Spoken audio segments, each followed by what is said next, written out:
ubuphelele media.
Inkosi yasebuhleni bamaNazaretha. Lo guqile umfana kwaMasondo thempelini laseDumsane aphansi kaMshumayeli ukumbini umkhokheli bamthembu ayibonga inkosi. Batwana benkosi siyabonga ithuba esiliphiwa baba baShumayeli uba sizibonakalise ukuthi uNkulunkulu uyaphila kithi. Amen. uNkulunkulu oyingcwele simlandelayo amaNazaretha ayingcwele uyaphila ayibonga inkosi. Asimgabazi asinalo ungabezane ngaye unyazi wezulu ukhona lo hlezi lukhona. Siyacela uNkulunkulu oyingcwele angasuki ukuthi singabantwana hlezi esigugumezela njalo ukuthi yena uyaphila phakathi kwethu. uNkulunkulu wethu akazibonakalise kithi angazibonakalise kubazali bethu ngoba kwashaya isikhathi bazali bethu ukuthi bambone uShembe ukuthi uyaphila bambona nathi sesimbonile uShembe ukuthi uyaphila ayibonga inkosi. Ngizodlula kwenye inkulumo engiyaziyo noma ngangayizwa phaka kukhona izinye insizwa ezazimbili ezayithanda uShembe ayibonga inkosi. Lezi insizwa zayithanda kakhulu ukusondela kuyo inkosi ilanga. Thola lezi insizwa zayithanda ngaso sonke isikhathi ukuthi isikhathi sokuthi inkosi yolanga mayilala beyoyotha ilale noma ivuka bayobombingelela ubaba ukuthi ulale kanjani. Kuyenzeka le ndaba isikhathi eside kodwa ngelinye ilanga uNkulunkulu mayifika into eyenzeka wayifika khulumisa umuntu oyedwa afika mbuze lo munye angamkhulumisa ukuthi ulale kanjani bayaphila abantu ekhaya lo munye angamkhulumisa. Kwathi mayenzeka le ndaba wayisiya give up lo munye noma wayisiyanengwa. Wafikela kunenga ukuthi inkosi manginya kuyo ngiyoyibona mina ikhulumisa umngani wayo. Kwasiyeka le nsizwa yathi hayi angisayi hamba wedwa mngani wami. Yayisiyenzeka le ndaba thoba mayifika le ndaba uNkulunkulu esekhamba yedwa lo uyambuza ubaba uphi umngani wakho. Athi ushona lena le ambuza ubaba uphi umngani wakho obunokufika naye la. Athi lo nayi baba ufike lesikhathi sokunengwa uthi inkosi yamakhosi wena masizela ukhulumisa mina yena umkhulumisi. Siyathula inkosi yamakhosi athi Athi hayi kulungile base ngithamuka la seniza ungamshiyi nize nobabili. Yenza le ndaba basenza lo muntu enza nomngane wakhe efika. Ithi inkosi yamakhosi kwenziwa yini ukuthi mawuza la ungabuseza kimi. Siyathula ngoba inkosi la ngathi ayingabhekeki. Isithula insizwa. Sifike yabhoboka iyasho ukuthi inkosi yamakhosi mangize kuwe wena ungikhulumisi ukhulumisa umngane wami. Siyathula inkosi yamakhosi yazi imhlatha. Yathi mntanami awazi kwelizayo ngizobe ngihleli nawe. Sobe sibonana imini nobusuku kwelizayo. Lona engimbingelelayo engimbuza abazali bakhe ngiyamgcina la emhlabeni. Kungenzeka ukuthi mhlasimbe siza phambi kaNkulunkulu siyagcina ukumbona uThixo. Bengeke sizeni. Sikhuleke uNkulunkulu simbone nakwelizayo. cela uNkulunkulu abengakithi umthandazo wami wodwa uthi bazali bethu manithandaza inesikhohla singabantwana ngoba kuyafika la ukuthi khona umthando uNkulunkulu bese kufika la khona ephela khona uThixo kuwe usiyahlala njengane ngenkonzweni uzushawa uthashe umzana noma umama uphume ekhaya uyishihle lekhaya Nkosi busiseni kuzwini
Ngikhethe inkosi enkulu yasebuhleni mama Nazareth. Bantwana bakaNkulunkulu ngizobonga ithuba esesiliphiwe ukuthi nathi singabantwana abancane sibonge. Khonza izinto lo mntwana oguqelana Nkosi yazo akadlamini emehlukweni tempeli ngaphansi kwamshumayela umnguni nomkhokheli uMagumede. Khonza izinto ngizokhumbula enye indaba eyake yenzeka. Kuthiwa ngelinye ilanga kwakhona enye insizwa thwale insizwa kwakulesihlanu ayizovuka ngesabathi ihambe ethempelini thwale insizwa sha ilungiselela isabathi lihlelele uma lihlelele isabatha ebese ihamba yohlambuluka ebese kushaya isikhathi sokubilale lensizwa thwa maNazaretha sihamba isikhathi ebese iyazumeka lensizwa ingazi ukuthi izumeke kanjani ebese lensizwa ithilele ebese iboniswa ekusuku ngakusasa kuzobe kuyisabatha ithile lensizwa uma iboniswa ebese ithi mayilele ebese kuqhamuka izwi lithi mntanami le nto engikukhombisa yona namhlanje njalo uma uthola ithuba uyikhuluma ngoba iyona engingenisa ezulwini ebese kushaya ebese ithi mayibonisa lensizwa ibonisa kuyisuku lesabatha abantu bahamba bayongena ethempelini uma befika ethempelini umshumayela memeza inkonzo kushaya isikhathi anike lo mnika ukuthi akafunde umthandazo ethi uma sebengenile abantu ngaphakathi ethempelini ebese kuqhamuka ingilosi ezulwini ebese ithi mayiqhamuka ezulwini ebese ifika lapha ethempelini ebese ifika ibaphakela abantwana bayo ibaphakela ebese kushaya isikhathi iphuma inkonzo bahambe bese ibuyele ezulwini ithi maqeda umthandazo kube khona abantu abasangena ebese yabuza lensizwa ithi hawu baba laba abantu abangena manje yingani ungabaphi bona ebese phendula uShembe ethi hayi mntanami laba abantu babonayo bengena manje ethempelini abalotshiwe isabatha labo kalilotshiwe abekho ezulwini bafana nabantu abade bephileze laba esontweni uNkulunkulu akasikhumbule maNazaretha asiphe ukugcina isikhathi thiwa kwenzeke ngelinye ilanga enye insizwa thiwa lensizwa yayizovuka ihambe iye ethempelini uNkulunkulu akasikhumbule bangcwele ukuba masiyohlambuluka sheshe sifike ethempelini senze isihlambulo bese singene esontweni ebese ithi lento bese qhamuka lensizwa ebese iyaboniswa ithi mayibonise kusuku iboniswa kuzoba kuyisabatha ebese kuyisabatha ebese yaqhamuka umhlambululi efike esontweni amemeza inkonzo bese lo munye efika isikhathi sesishayile ebese sithi mayiboniswa ebese ifika lensizwa ima ngaphandle ithi ngicelela umhlambululi sengicela ukuhlambulula ebese iphuma ebese bephuma nomhlambululi ebese kufika izwi lensizwa lithi hayi mntanami uyabona ke manje ngoba usukhipha umhlambululi ethempelini naye akasekho ezulwini nemndeni yakhe kelo sabatha kalilotshiwe kumele begcina isikhathi mawufuna uzohlambuluka esontweni Nkosi busiseni kuzwini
ngiyayikhetha inkosi enkulu yaseBethlehem uThonyazi lwezulu. Amen.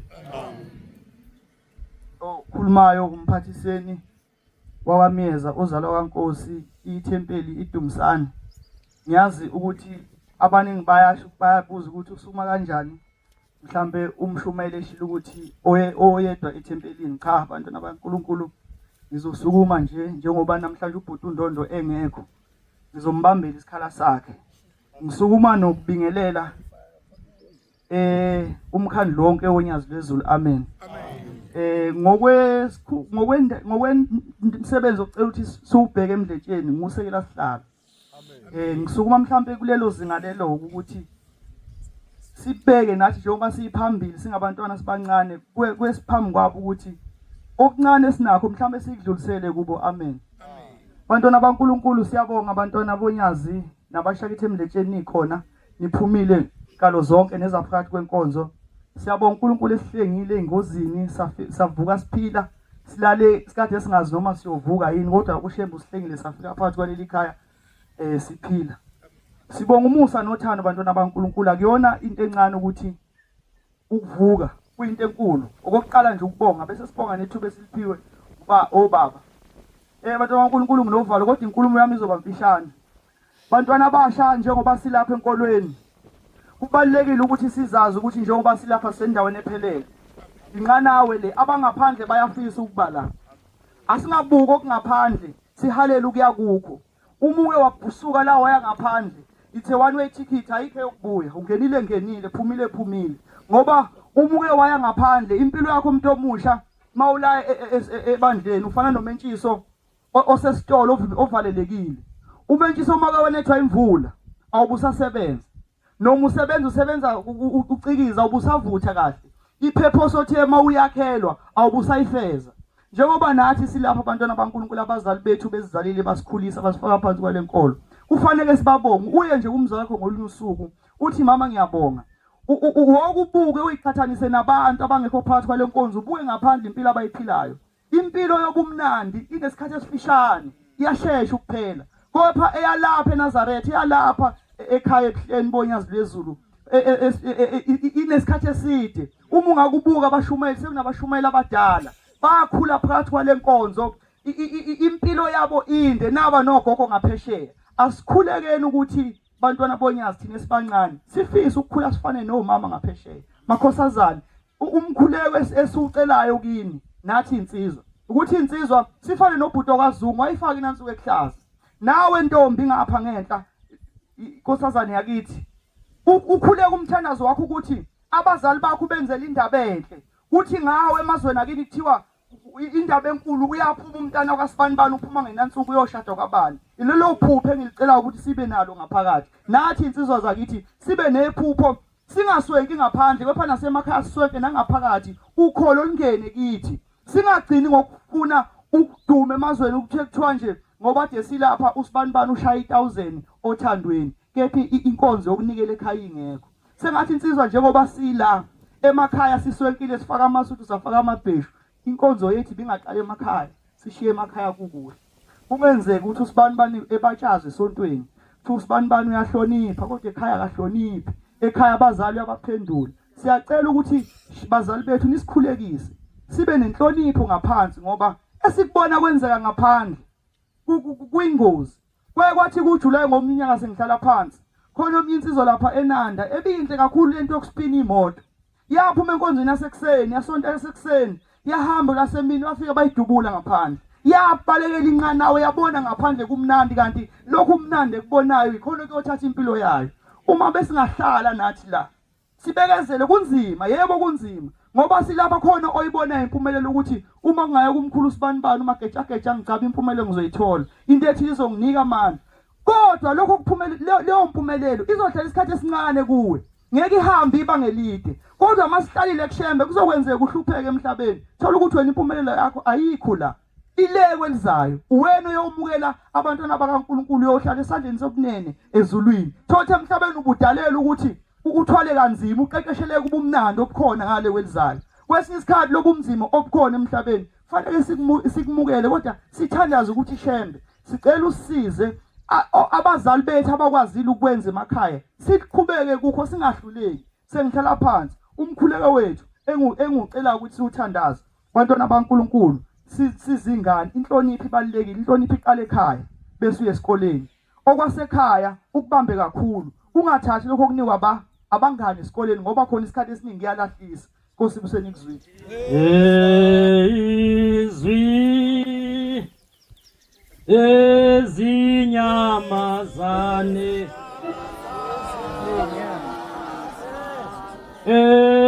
ezahlala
ngiyayikhetha inkosi enkulu yasebuhleni bamaNazaretha. Bantwana bahle basezulwini, lo guqile igama lami nginguSifiso, ngingwakagazu ezweni laHlabisa. Ngisuka ethempelini laseThethela Mthetheleli, umkhokheli uMasibiya, umshumayeli uphakathi, umshumayeli ukhumalo nomvangeli uphakathi. Amen. Bantwana bahle basezulwini, siyabonga inhlahla nomusa ukuba uNkulunkulu esimemile sabakhona kule nkonzo yabantu abasha. Ngiyafisa ikhonzo ezinhle ukudlula enkonzweni eyodwa noma intshumayelweni eyodwa. La khona ngifisa ukukhuluma ngenkosazana eyayigxamalazile. Le nkosazana besiphila nje nawo la ezweni lakaMbonambi, sihamba nawo lala nathi kuyinkosazana esihamba nayo ivangeli. Kodwa kuthe uma kuhamba isikhathi iqala ukuhlehla esontweni, kwase kwenzeka ibhadi yavele yakhulelwa. Zithe inyanga uma zu-8 beyisesibhedlela eNgwelezane, yafika yabeletha le nkosazana, yathetha ingane esishonile. Uma bebheka ngaphakathi bafika ukuthi esiswini kunopoison. Akwazeki noma yayikhipha noma kodwa nje ukubaluleka phakathi yayinopoison esiswini ingane. Uma sifika siyokhuleka kulomuzi, sifike singene siwenze ulala nathi uma siphakathi nenkonzo bese kuthi kwamanye amakhosazana esihamba nawo ebese ikhala ivukwa umoya ikhala enkosazana bese iquleka ithula nya saqhubeka nenkonzo sayiziba lele phansi ethule kwase kuphoqa ukuthi umuntu uyafa phela manje akavuki sayishintsha inkonzo kwathandazela lo muntu ogulayo wathandazela wathelwa ngamanzi wagcotha ngamafutha lutho ukuvuka kwasekuyeka kwasekuqhutshwa nenkonzo samyeka walala phansi saqhubana nevangeli kaShembe sithe uma siqhubana nevangeli kaShembe waqubuka omnye udadewethu okamthetho wathi ukhala ngekhanda wakhala ispondiani uphethwa yikhanda phakathi lomuzi okushone kuwo ingane yakhona inisesibhedlela ICU kubiza uShembe uthi akazokhuleka leyangane iphume kwi-ICU iphile yakhala lengane iphethwe yikhanda leli lele phansi ifile yakwaNdlovu kwaphoqa ukuthi kuthathe lona le phansi akhishela phansi ashaya umoya kuthandazwe lo phethwe yikhanda samthandaza uma kuqhubeka izinsuku wathi ngolesithathu langena ucingo lasho ukuthi uNosibanibani obesesibhedlela e-ICU usephumile ngokugula kwalabantu abala ikhanga uShembe uphilisa umuntu asesibhedlela bengifisa ukuthi lenkosazana yayiqamalazile ukuba yayiqondile kuShembe imisele kuShembe kwangeke uyifike ukufa kwayifaka esibhedlela yinto ehlupha ukuthi nabantu abashashuthi okugxamalaza esontweni sithi uma sihamba ngendaba kaShembe siyiphathi nayo bese siyaqamalaza indaba engaphandle kodwa ngikwaziyo ukuthi ukufa endabeni kaShembe akukho kodwa ngaphandle ukufa kuthola ukuba yayingaqamalazile yayiyokuthola ukuphila kodwa manje yaqamalazela ukufa ngaphandle bengithi maNazaretha nanoma sikhona uNkulunkulu asimemile sigcwele indlu esimemile ngabanye khona ngisho abayigqokile ingubo yesefunga mhlophe kodwa uNkulunkulu ungenile enhlizweni sengathi ukufika kwabo la ngoba kuzokhulunywa ngoShembe akube khona ukuphila kubo bantu abasha asizimisele kuShembe abazali bethu bayasithanda siyanibonga abazali bethu mhlambe kuneyingane la egitshezwa abazali mhlambe umzali udela imali yakhe okugcina ekhipha ingane yakhe ukuthi ihambe enkonzweni yabantu ukuze iyoluleka abantu abasha lento idinga ukuthi thina abantu abasha uthando lwabazali asingalideli abazali bethu abangayisoli ngathi abazali bethu abangakhela imali zabo ababayidela benzathi ukuze sikwazi ukuhlala nabantwana abangcwele ngalawo mazwi bantwana benkosi bengithi asingaxamalaze esontweni inkosi ibusise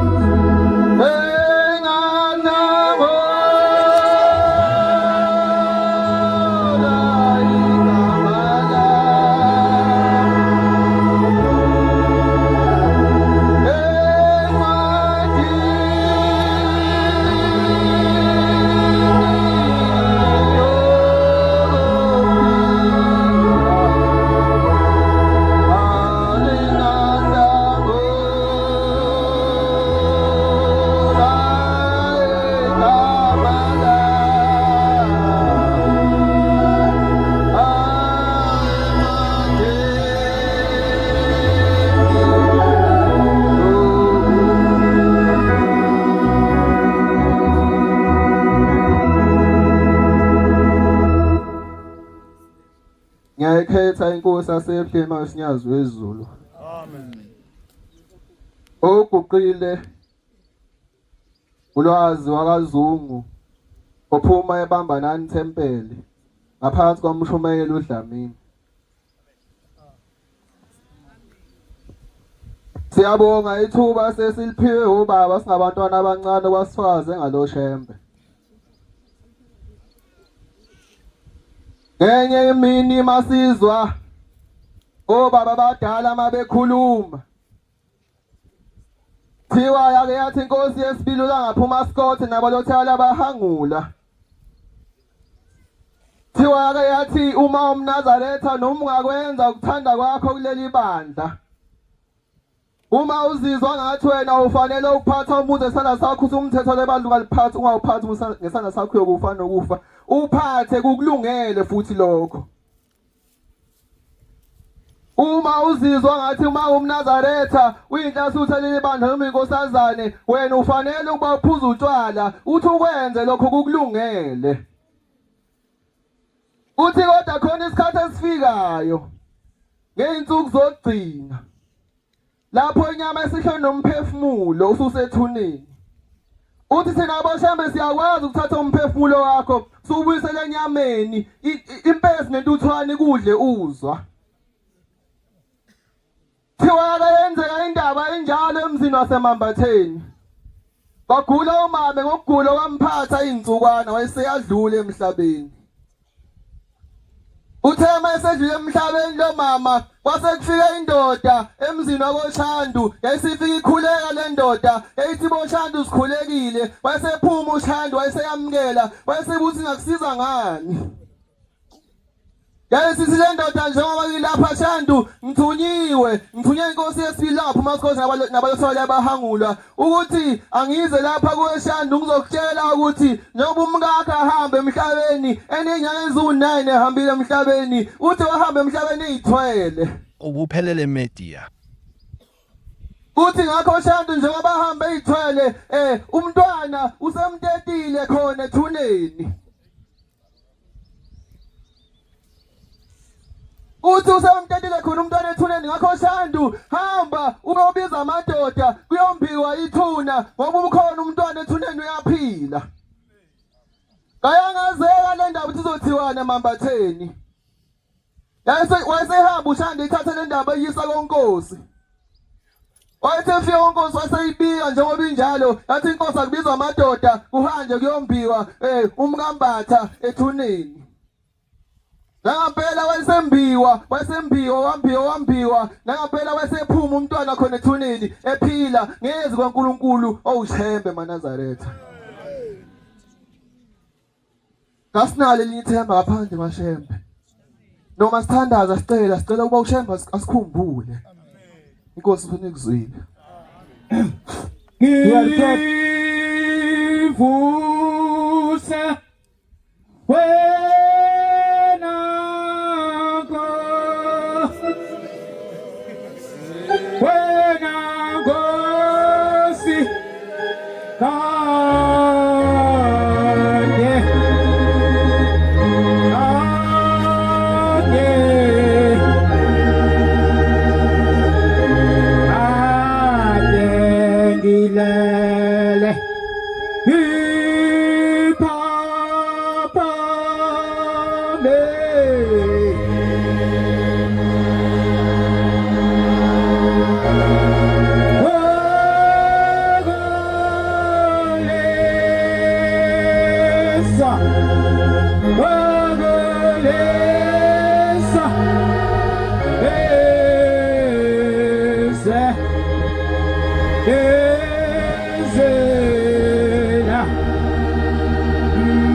Ngiyakhetha unyandiswe.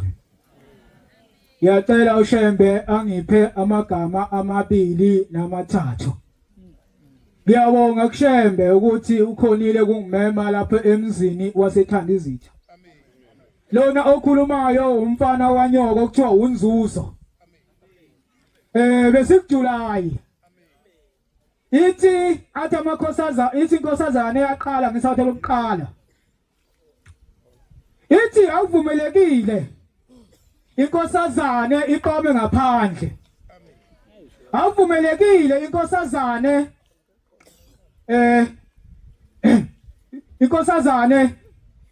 isathuqu lapha mase ingakhona ukuyogana. Ithi yini intasuthi nayo ingakhishwa umqhele ibe intethelelo. Siyacela kuShembe ukuthi asiphe ukukholwa siyacela ushemba siphe onembeza. Mawuyihlatsuthi ufuna wazi ukuthi amanzi aphumi ngewindi. Mawuyihlatsuthi ufuna wazi ufuna uhambe kanjani. Siyacela uNkulunkulu asikhumbule. Ngizokhumbula intshumayelo enye. Uthi kwakukhona wakuhamba inkosi ilanga lamalanga. Yasifika emthonjeni. Yafika ingane yakwamkhwanazi. Yafika yaqala amanzi. Yathi mina ngithunyiwe. Yasithi le ngane uzongishaya ubaba. Ubaba uyagula. Yasithi le ngane hayi nginike lamanzi kusho inkosi ilanga. Yasiyawaphuza lamanzi. Yasithi inkosi ilanga sambe ngiyobona ukuthi ugula kanjani. Yasifika inkosi ilanga yasingena. Ngoba ushembe usindisa ngomthandazo. Abanye besindisa ngamathaba, abanye besindisa ngamashoba. Ushembe uNkulunkulu uyazenza imanga zakhe. Wasengena. Wasethandaza.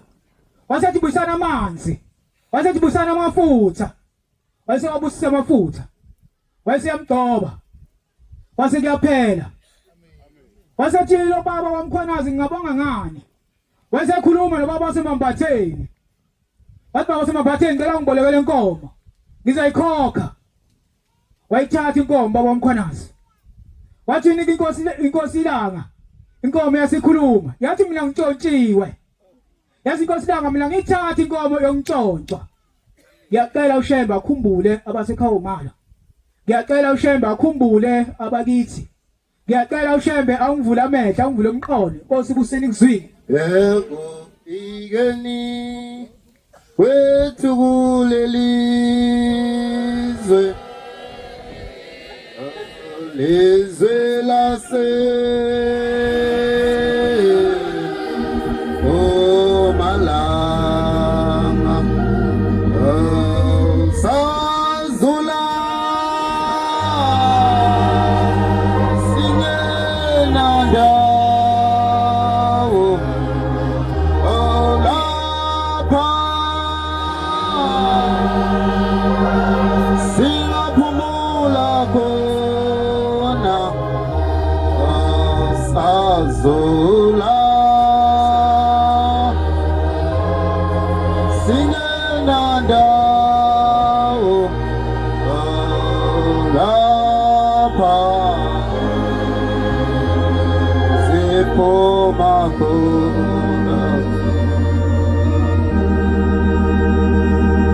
alongikhetha uNyazi lwezulu amen.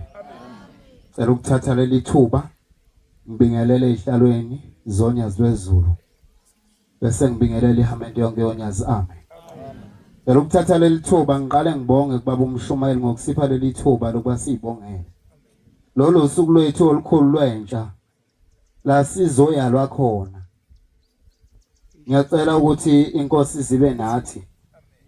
Okhulumile ekseni ukhulume ngenhlonipho. Kuthina ngathi sihloniphe abazali bethu. Ngiyacela ukuba inhlonipho njengoba isike yadeda kuthina. Futhi kakhulu kumakhosana. Ngizokusho lokho. Kunamakhaya la kungaphonywa khona ebusuku lithi malishona ilanga wonke umuntu kumele bengaphakathi ekhaya. Kodwa inkosana besithatha ukuthi ngoba ilala yodwa endlini la ilala khona. Ayilali nomzali wayo. Izophuma ebusuku umzali wayo eselele.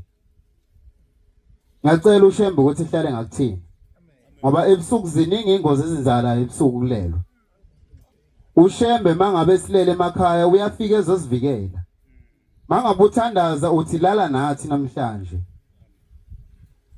Mangabe usuthandazile usuyaphuma futhi ebusuku usuya ngaphandle uyogila imali ezoyigilayo ushembe uzokuvikela kanjani? Ngoba wena usuvukile okhomba ukuthi umndeni wakho usuzobheka nje obusuhleli bona balele. Yini obhizi ngayo inkosana ebusuku kulelo? Kunamakhosana ganga amakhosazana. Ngizoyisho le. Kunamakhosana abafonela amakhosazane ebusuku. Uthi bephuma bazobonana ngaseduze wasemakubo. Yakhulukazi mangabe ku25. Amakhosazane mangabe kungo25. Ayahlala endlini esonto. Abakhosana besefoni sengingaphandle kwegate. Isiyophuma mangabe sekushaya isikhathi. Yophuma ishona kuyo lenkosazana. Siyaxolisa ukuphazamisa Nkosi, sicela izisho ukuthi livela ngapha amathempeli oba siyabhala lapha. Amen. Siyaxolisa qhubeka Nkosana baba. Phela uqala ngokuxolisa baba Mshumayeli. Igama ngoSiyanda ngwangobese. Ngiqhamuka enhlonipheni tempele ngaphansi kaMshumayeli uDladla. Amen. Ngiyabonga lokho esengikutshelwa uMshumayeli manje ukuthi ngizazise ngoba kubalekile lokho. Ungaphakama ukhulume. Ngoba mangabe sekhulunywa ukuthi inkosana eke yaphakama khona inkosana ethe asiyazi ukuthi yapi ithempeli. Ngiyacela makhosana bezame ukushintsha indlela esenza ngazo. Sesenza ngendlela engekho zinhle kakhulu. Ngiyacela makhosana. Kunabantu abahlala emqashweni. Namakhosana ahlala emqashweni. Mangabe besemqashweni la sebethola khona impumela inkululeko yabo. Ngoba bethi abasahlala nabazali sebeyazenzela. Ukhohle la emqashweni akusikhona ekhaya kini. Nawo umuzi womuntu lo qashise kuwo. Ngoba ushintsha amantombazane phakathi endlini yomuzi womuntu. Ingakho ngakuthanda ukuhlala emqashweni. Noma mangamtshela ngathi mase ngingamatric ngebhadi ke othisha bayangithanda baye bengibambe manje ngiphumelela bethi ayise nawe. Cha bayangithanda othisha basisifo sabadleje. Ngenhlahla bakhona ubaba uMshumayeli ungifundisa iLO, thisha uzungu ungifundisa imath. Ave bengithanda mangabe ngithi ngifuna ukudlula ngika12 bathi hayi cha sathanda uba nawe. Ngiyacela umama ngihlezi ngimtshela ukuthi emqashweni la engayikhona ukuyohlala khona. Ngoba ziningi izinto ezenziwa kulezi endawo. Ngizoyiphumela nje ekhaya, hambe ngenyawo ngesikoleni ngifike ngifunde ngenza into engiyiyele esikoleni bese ngibuya ngize ekhaya ngizolala. Ngiyacela amakhosana engathi singayijwayeza into enhle. Ngikhumbula enye indaba la ngizosheshisa waMshumayeli ngizoyigoqa. Enye indaba kunamakhosana ayithi mangabe efikile emcimbini mangabe behamba emcimbi lamakhosana mangabe sina bese kuba khona ethi izosina yona imayisini isini iqombisa inkosazana ngayisheli. Ithi mangabe isina uyabona ukuthi ayasina lenkosana le iyahlaba. Hayi ukusina ke siyawasinga amakhosana siyayiqhenya futhi ngakho. Bese ithi mayisina lenkosazana isho nje ungakapheli umgidi ethi hayi wami lo ngiyamthatha ngihamba naye.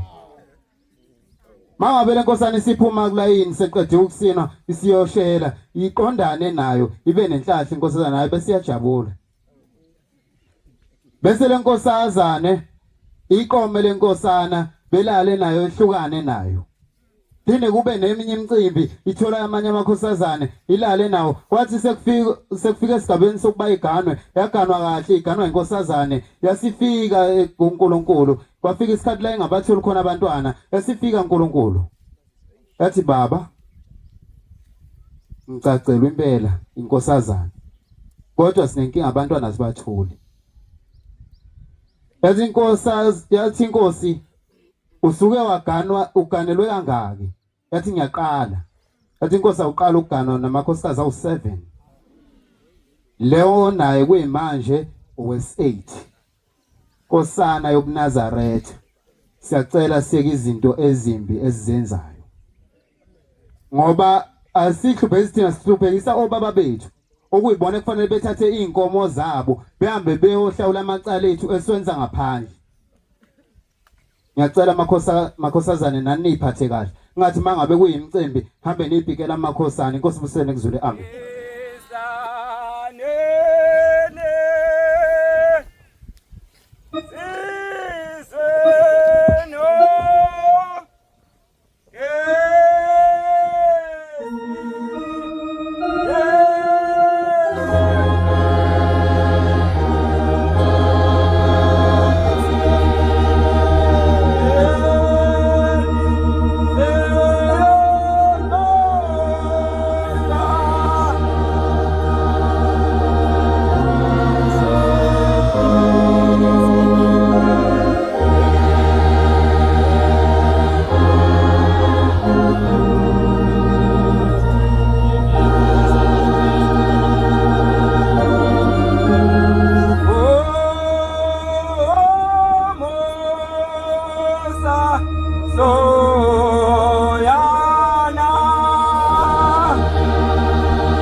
Nazaretha inkosi yasephakameni. Ma Nazaretha ingcwele ngiyaxolisa uqalela phezulu. Bengithi ngiphanga umbuso wasezulwini ayibonga Nkosi. Lo mbuso esikona uyaphangwa. Inkosana eguqile inkosana yakaGazu esuka egameni ithempela ayibonga Nkosi. Sisuka kwahlabisa la esivela khona. Noma siza kuthiwa ayisoshaya sifike ku2 o'clock sithi kodwa uNkosi yamakhosi sesingaze sivalele ezulwini ngoba sifuna ukugadla izwe likaShembe. Ngizohlala nje kule ndaba encane nje akuyona into etheni. Bengiwumuntu othakeza ukuphakama kodwa ngiyabona ngihamuka laphana sesiyabona laphana sesidukele indlela size kuleli ithempeli lasethanda izitha ayibonga Nkosi. Masihamba laphana endleleni sihambe semadlule emathangweni sidlule kosipho sabadleke sajika sehla sasesijika lapha sasesifica abantu kwase kuqhamuka kumfana sesidukele indlela sazi ukuthi sibheke kuphi kwase kuqhamuka kumfana saye siyaphisana sasifuzeni lo mfana laphisana insizwe emuntu ezathi hayi asingabuzi kulo mfana mncane kakhulu. Nangempela sithema sabona sasibona osisi nje ababili bewashe eceleni lapha eceleni komgwaqo sahlehlela sahlehlisa imoto sabuza kubona mathi siyabuza kubona basitshela nje into esingayiswa nokuyizwa sathi hey labantu abazi lapha esibheke khona. Abazi lapha esibheke khona ngoba la esibheke khona sibheke eShembe. Bayawasha ngesabatha bantwana bala emdletsheni ungathi uNkulunkulu enganikhumbula bonke labantu abasebenza ngesabatha beuye ukusebenza ngesabatha. Hayi masuka lapho angazi ubani othela sihamba nensizwa bathi asibuza yena lo mfana lona kanti umfana uyasibona ukuthi singabantwana bonyasi bezulu siyala isize khona. Uyagijima kuba ngithatha umNazaretha njalo mangihamba manje sengizofaka umNazaretha emontweni mangibona umuntu engimbona ukuthi akayile esontweni ngimthathe ngimfake emontweni asamthe esontweni. Ngamthatha umfana wathi umfana hawu niyakubi samthe sathi khona uyalazi ithembe lethethane izizwe uthi hayi ngiyanibona ukuthi nibheke khona leli ithembe lilapha yena waze wasitshela ngisho igama wathi manithi nje egwinyishe. Ngangempela wathi nje hayi bantwana hambani seniyafika sasathi hayi lo mntwana mdala lo mntwana. MaNazaretha engcwele yinhle yakuleli bandla lamaNazaretha kumele nikwazi ukuthi uShembe uhlezi thina. uShembe uhlala ebantwaneni. Lahamba ukuthi umuntu emdala kodwa bemncane nabadala bathi bancane kodwa nina ngoba bancane yazini ukuthi uShembe uhlala ebantwaneni ayibonga Nkosi busini. Nkosi yethu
Owapunyoni ethempelini lasehlala kahle number 3 usandile igama lakhe.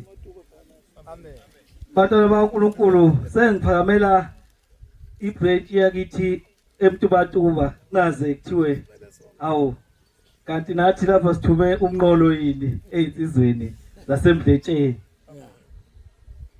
Ngokuthunywa nami uhlalo umkhwanaze wakithi le kwaPunyoni. Esindabeni enkulu bantwana baNkulunkulu indaba kaShembe. Nathi insizwa yakithi sithembelezile siza la.